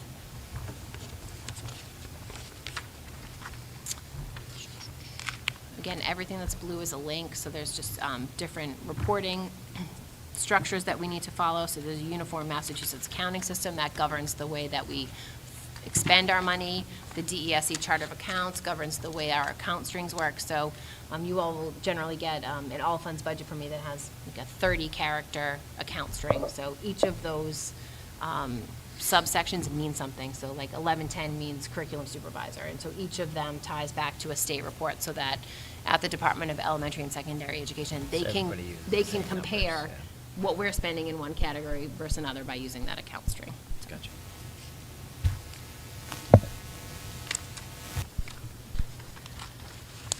Just, as good budget practice, it's helpful to know a little bit about how funds are used and governed. So those are all links to, fee-based programs, scholarships. Most people don't realize that as a school district, we are the fiduciary agent for any scholarship that comes through here. So let's say Lance and his wife want to start a scholarship, the money still flows through us. So again, another checks and balance for us, another set of finance laws that we need to follow as well.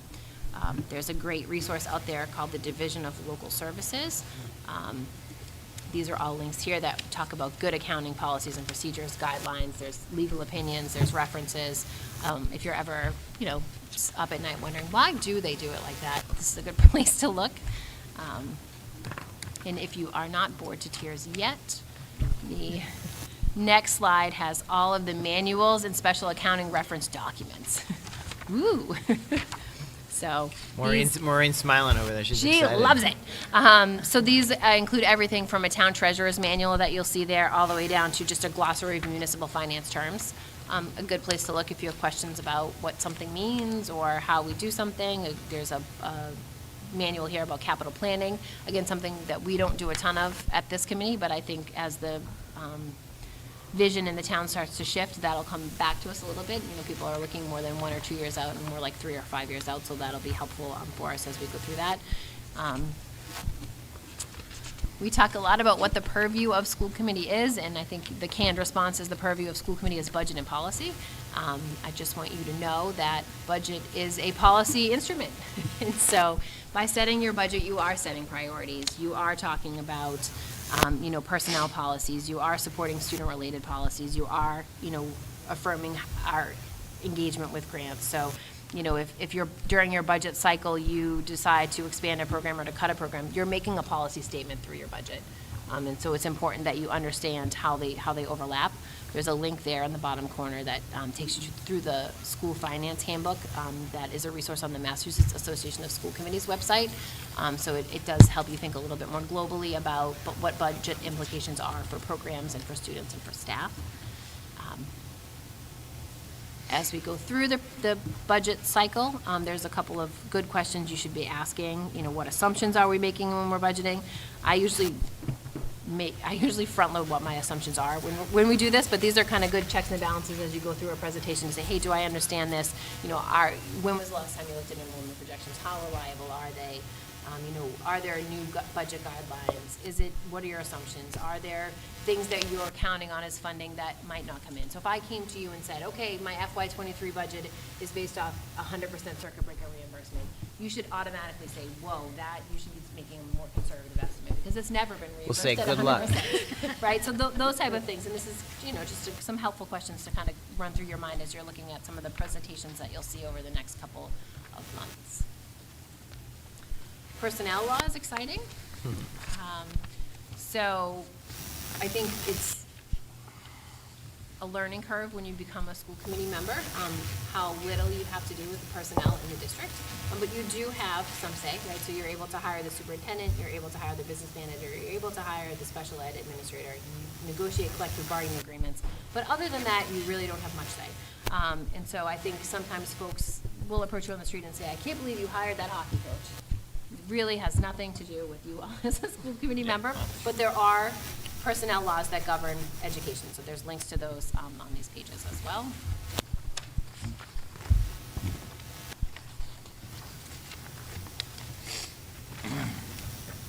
There's a series of data that we look at as we start to go through our budget cycle. So, you know, you want to make sure that the information and data that we're using all lines up. So we use EPUMS, which is our Educational Personal Information Management System. SIMS is that same type of system, but for student data. We look at our end-of-year reports from previous years. We look at other districts' end-of-year reports, and we look at our enrollment. Enrollment has been a topic that comes back and forth for us over years when we see a bubble of students in any one grade. Several years ago, we did an internal enrollment projection. So here in Pembroke, which is a great thing, families move here with young kids. So the birth rate in Pembroke isn't necessarily high for students that are born in Pembroke, but the number of students that we see as incoming kindergartners far surpasses the birth rate here in Pembroke. So that's great. That's great that families are moving to town with school-age children. But it creates a challenge when you're trying to make a multi-year, Anticipate numbers. reliable enrollment projection. So before I joined the district, you all had gone out for a pretty expensive, lengthy enrollment projection that takes you out to 2025, and it has been off course since the second year. So we do try to look at it. Money well and- spent, is that what you're saying? Try to look at it and correct, look at birth rates, look at house sales, look at those type of indicators to see where we're going. I'm happy to report that the kindergarten here at North is the largest kindergarten we've had at North in 6 years. That's a great sign. It's a great sign. What else? When we're looking at how we're doing, the Department of Elementary and Secondary Education identifies DART communities for us. So the list you have here are like communities. Any individual school, so Pembroke High School has a separate set of DARTs. Elementary schools have a separate set of DARTs. Our middle school has a separate set of DARTs. Okay. But as a community, these are our These DART are sim- communities. I never would have thought half of these communities would be matching ours. That's So interesting. when we say they're a DART, it means that they are similar in Similar enrollment, size yep. to us, similar in free and reduced lunch demographic, but that's really it. There's Okay. not the wealth factor, property value, that doesn't necessarily feed into DART. But It's really district driven and- off size. Interesting. These have been fairly stable. I know Freetown Lakeville has been a DART of ours for several years. Mansfield is newer for us, I was and gonna I say. think Wakefield, but. Yeah, Mansfield's surprising to me. Actually, Groton, that's the one that surprises me. Yeah, that's Pretty true. much it is. So, But it's rural. Yeah, it's about 495. right, when we look at New Hampshire. our DART comparisons as a district, we're looking at enrollment, our percentage of low income, our percentage of students with disabilities, and our percentage of English language learners. That next slide, the orange bar is us. It shows you where your scores are in relation to those DART communities. That's obviously information that we use when we're thinking about how to allocate our funds. You know, what are other people doing that they're getting more success in a similar type of financial constraint that we have. I know, Susie, you did have a question about some of the 5 through 8 science data as well as some of the elementary 3 through 8. We do, as Mary Beth has talked to you ad nauseum about, we have embarked on a new Open Science curriculum, which is an inquiry-based curriculum, so we do expect to see some gains in our science over the next couple of years. I will say, as far as grades 3 through 8 ELA and math, that we seem to be a little bit lower than the DART schools there. There are a couple of particular grades at particular schools that are outliers for us that are unlike our regular data. So when Mary Beth talked about the achievement report, we talked a little bit about just some of the differences that we had seen in years past, and we did talk about those there. So. Thank you. My favorite thing to do is to look at how much we spend versus our DART communities per student. So on this tab, you see how much Pembroke spends per student, and just a clarification on the year. So the year that's reported is fiscal year 21. We file our fiscal year 22 end of year pupil and financial report on October 30th. It needs to be audited at the state level before it's used as the base. So that's why FY21 is the data Still the that's old used here. numbers.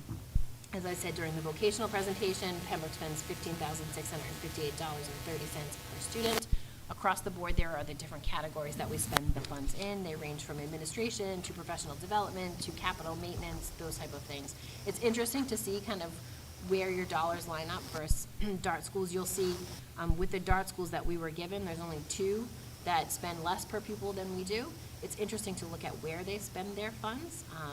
We are really savvy when it comes to professional development to use grant funds in order to fund a lot of our professional development, which is why it's 29, 24 per student, That which jumped seems out, yeah. abnormally low, but we'd have a high level of professional development for our staff. We really use our Title IIA grants and any other opportunities out there to fund those opportunities for staff, so it doesn't come out of our operating budget, which allows us to spend more money on some of the other categories. You'll see we spend a lot on instructional leaders. That was, a district-wide decision to shift to the content supervisors K through 12, and we've had tremendous gains by just having those positions. So, again, it's a fun slide to look at. During the budget process, I always show you what we spend versus the towns that are around us that aren't necessarily our darts. Our but dart it's- schools. But it's fun to say, if we had $9 million, like this person's spending, look what we could do. So, again, just a data point that we use when we're thinking about our dollars. This next slide takes you through all of the different school budgeting methodologies: line item, zero-based, program-based, site-based, and student-based. We do a bit of a hybrid model here of line item and program-based budget. So there are some accounts in our budget that we just roll over year to year because they're pretty stable, whether it's copy paper or photocopy leases, telephone lines, that type of stuff.